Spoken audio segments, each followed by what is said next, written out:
آج میں بھی بہن کا رشتہ رکھتا ہوں، آپ بھی بہن کا رشتہ رکھتے ہیں۔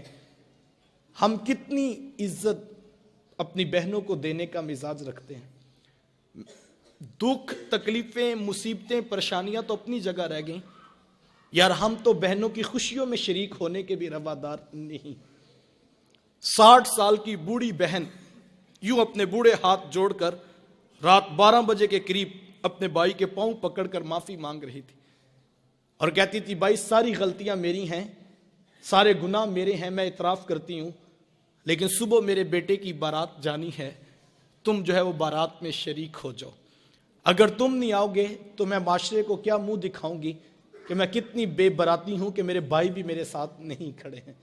وہ بوڑھے ہاتھ جوڑ جوڑ کر یوں معافیاں مانگتی تھی اور بھائی بڑک مار کے کہتا کہ میری بہنیں مر گئی ہیں، مجھے کسی بہن کی کوئی ضرورت نہیں ہے۔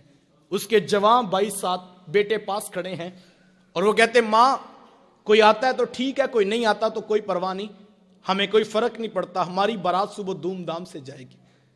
لیکن وہ کہتی بیٹا تم چپ رہو، یہ میرا اور میرے ویر کا معاملہ ہے، میں نے بھائی راضی کر کے جانا ہے، میں نے بھائی راضی کر کے جانا ہے۔ اس نے آخری حربہ سوچ رکھا تھا جب نہیں نہ مانے گا تو پھر میں اپنے سر کی چادر اتار کے اس کے پاؤں پہ ڈالوں گی، پھر تو اس کا کلیجہ پگھل جائے گا۔ لیکن اس کا آخری حربہ بھی کام نہ آیا، پھر وہ سر کی چادر اتار کر پاؤں کے ساتھ رگڑتی رہی، لیکن بھائی کا کلیجہ نرم نہیں پڑتا تھا۔ پھر کتنے بوجھل قدموں سے اس نے بھائی کی دہلیز کو چھوڑا، یہ وہ بہن ہی جانتی ہوگی۔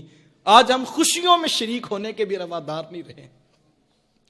میں نے کل چہلم کی روٹی پر جو ہے وہ بھائیوں کو لڑتے دیکھا ہے۔ ایک کہتا تھا کہ یہ میری بہن لگتی تھی، روٹی میں نے پکانی ہے، تو دوسرا کہتا تھا نہیں یہ میری بہن لگتی تھی، میں نے کھانا پکانا ہے۔ صاحب مرنے کے بعد تو برادری کو دکھانے کے روٹی پہ لڑ رہے ہو، زندہ بہنوں کی قدر کیوں نہیں کرتے ہو؟ کسی سے پوچھے جناب 4 سال ہو گئے بہن سے ناراضگی ہے، وجہ کیا ہے؟ تو وہ کہتا ہے جناب رشتہ کرتے وقت بہن نے میرے سے پوچھا نہیں تھا۔ صاحب کون سسرال میں کہتا ہے جا کے میکے سے پوچھ کے ہم پتر ویانے لگے ہیں، تمہاری کیا رائے ہے؟ کون یہ بتاتا ہے، کون یہ اختیار دیتا ہے؟ یہ بہنیں ہوتی ہیں جو سسرال کی گالیاں بھی سنتی ہیں اور بھائیوں کو بتاتی ہیں ہم بڑی سوکھی ہیں اپنے گھر میں، تم اپنا اتحاد قائم رکھو، تم آپس میں بس ماں کا گھر باپ کی چوکھٹ آباد رہنی چاہیے، ہم اپنی جاگیر کا حصہ بھی چھوڑتی ہیں، ہم تھوڑے میں گزارا کر لیں گی، لیکن جو ہے وہ تم اپنی ماں کا گھر اور میرے باپ کا گھر آباد رکھنا۔ لیکن بھائی اتنا کچھ کرنے کے بھی رویدار نہیں رہے ہیں۔ بہنوں